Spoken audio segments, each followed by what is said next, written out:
They asked for just one sentence: clean, quiet, final. She didn't argue, didn't negotiate, didn't even blink. She typed, hit send, and walked out. 6 days later, numbers surfaced. $95 million tied to a clause no one remembered approving. And someone in finance finally asked the only question that mattered. The HR office always felt slightly colder than the rest of the floor. By design, some said. Neutral walls, soft lighting, a glass table that reflected everything a little too clearly. Nothing personal, nothing warm, just process. Just one sentence, HR had said, almost casually, as if summarizing a meeting note. She nodded, no raised voice, no tension, no visible resistance. That was the part that made it unsettling. People usually push back. They ask questions. They stall. She didn't. She simply opened her laptop. From the outside, it looked procedural. Another quiet exit, another line in a system. But anyone paying close attention would have noticed the precision. The way she paused for half a second before typing. The way her fingers didn't hesitate after that. One sentence, not longer, not shorter, exactly one. She reread it once. No edits. Send. The soft click of the laptop closing echoed louder than it should have in that room. Or maybe it just felt that way because no one spoke after. Thank you, HR added, already shifting into routine mode, reaching for the next document, the next checkbox. She stood up. No rush, no theatrics. Just calm, controlled movement. The kind that doesn't invite questions. Outside, the office moved as usual. Keyboards, quiet conversations, the low hum of a system that assumes continuity. No one noticed the shift, not yet. At her desk, she didn't linger. No dramatic packing, no drawn-out goodbyes. Just a few deliberate motions. Essentials only. Someone glanced up. Everything okay? She gave a small, almost polite smile. Yeah, all good. And that was it. No one asked what the sentence said. No one thought to.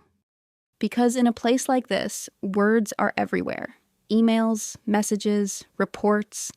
Another sentence doesn't stand out, unless it does. And somewhere in the system, buried between routine approvals and archived threads, that single line had already started moving. Quietly, precisely, through channels that didn't ignore things like this. By the time anyone realized it wasn't just a sentence, it was already too late to treat it like one. Something didn't add up, and someone, somewhere, was about to notice. By Monday morning, the office had already rewritten the story.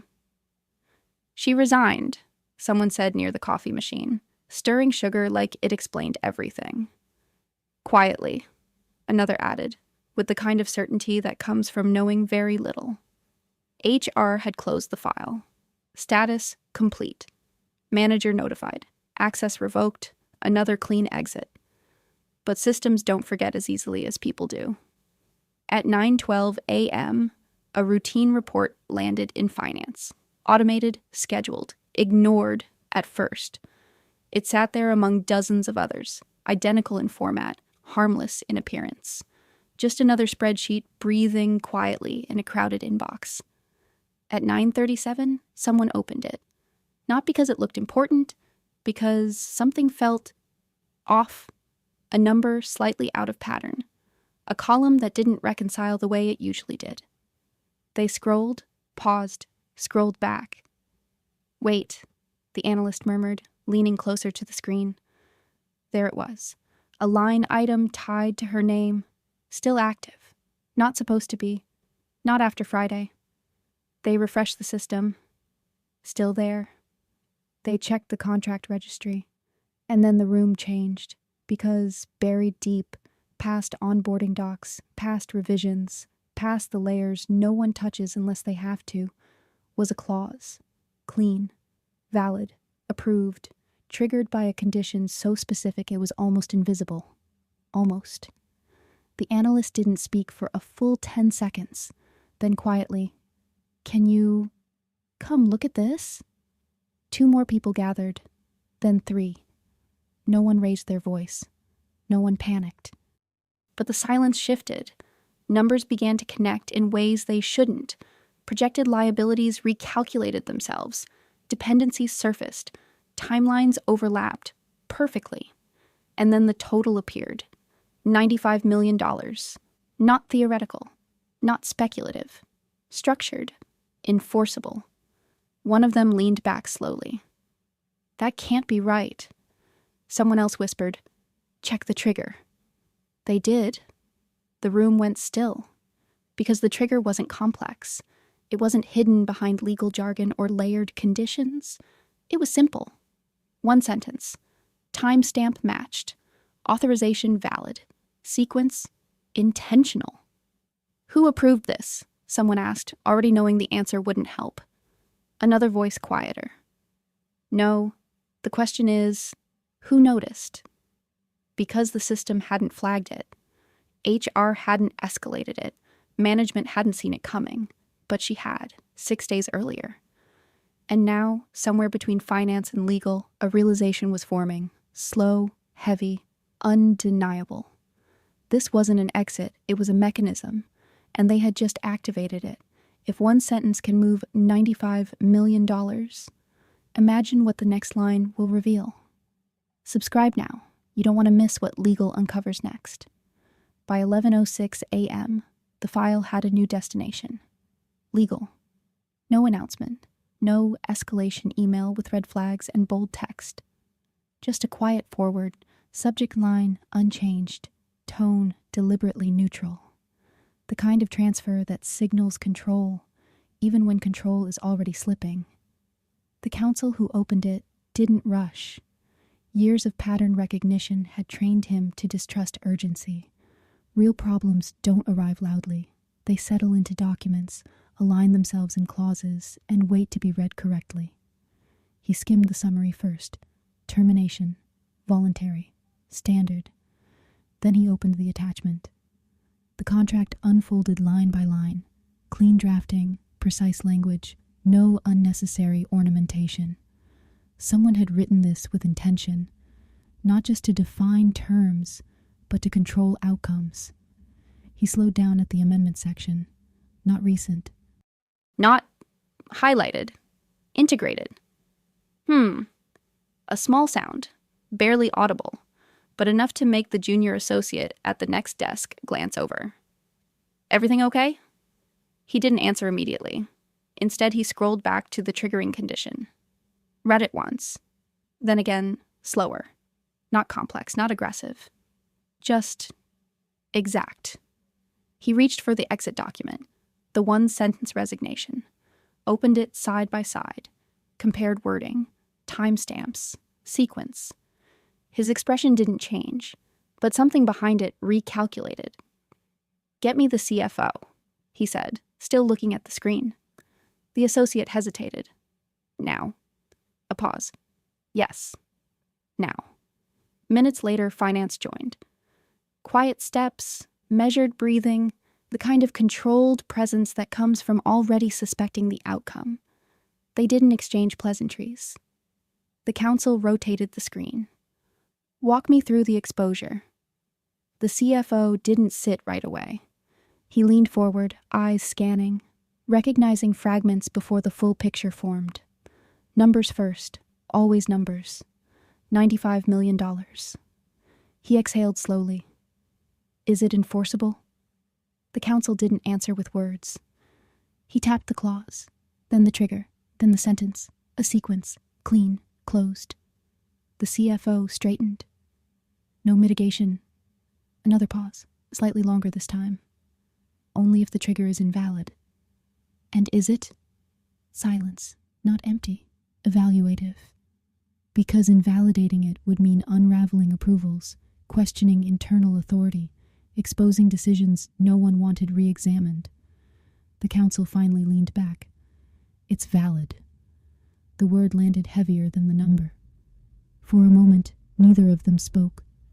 Outside the glass walls, the office still moved.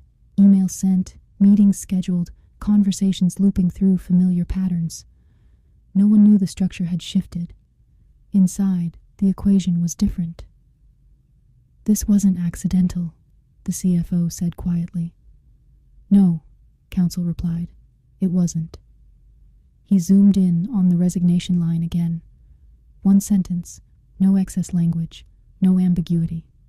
Designed not to explain, but to activate. The CFO looked at it longer than necessary, as if the meaning might change under pressure. It didn't. "Do we have any leverage?" he asked, already preparing for the answer. Counsel closed the document. "That depends," he said, measured, precise, on whether she expected us to read it this fast. A beat. Because if she had, then this wasn't just a clause, it was timing. And timing in contracts like this wasn't protection. It was strategy. Somewhere in the system, another process was already moving. They just hadn't found it yet. And the uncomfortable part? She probably knew exactly when they would. By early afternoon, the tone inside the executive floor had shifted. Subtly, but decisively. Conversation shortened. Doors closed more often than usual. Even the silence felt structured, like it was being managed. At 13:42, an internal alert appeared. Not urgent, not flagged in red, just new. A scheduled obligation, previously dormant, now active, linked to the same contract. Legal saw it first, then finance, then the CFO again, this time without waiting to be called. "What is that?" he asked, pointing at the screen. No one answered immediately, because it didn't look like a mistake. It looked like a sequence. The clause they had already reviewed, the one triggered by the resignation, wasn't standalone.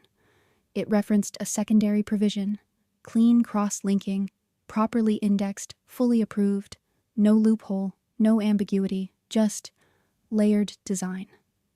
"Open it," the CFO said. They did. The room didn't react outwardly. No sharp breaths, no raised voices. But something tightened. Because the second provision wasn't about exit costs. It was about timing. Specifically, what happens after activation. Deferred obligations, accelerated settlements, penalty windows tied to response time.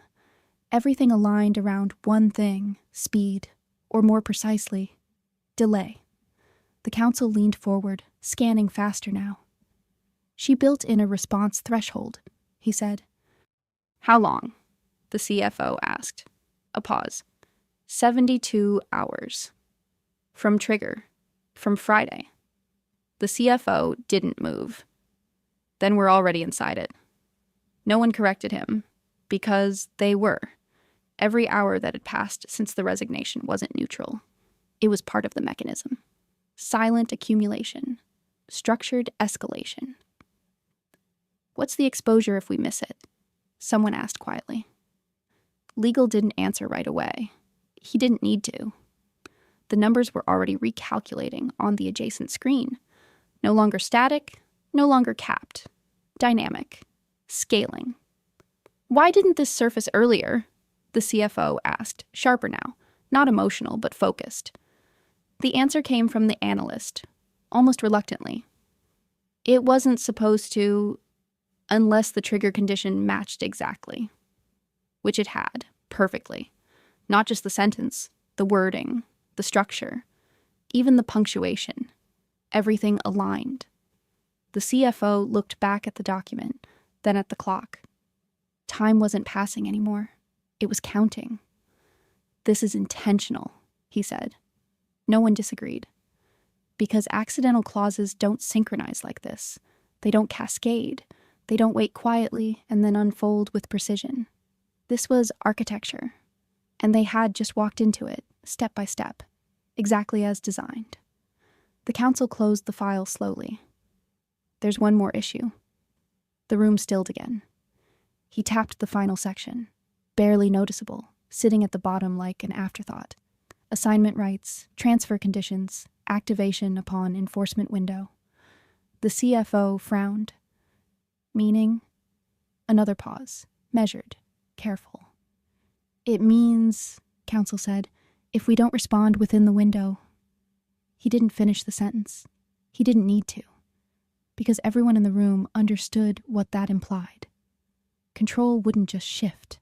It would move. And once it did, bringing it back wouldn't be a negotiation. It would be a cost. The CFO looked at the clock again, then at the one sentence that started all of this.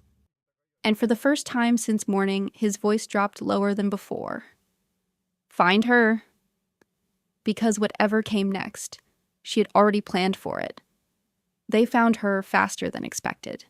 Not through HR, not through contacts, through the system itself. At 16:18, a notification appeared. External access request. Clean credentials. Verified identity. Routed through a channel no one had touched in months. She wasn't hiding.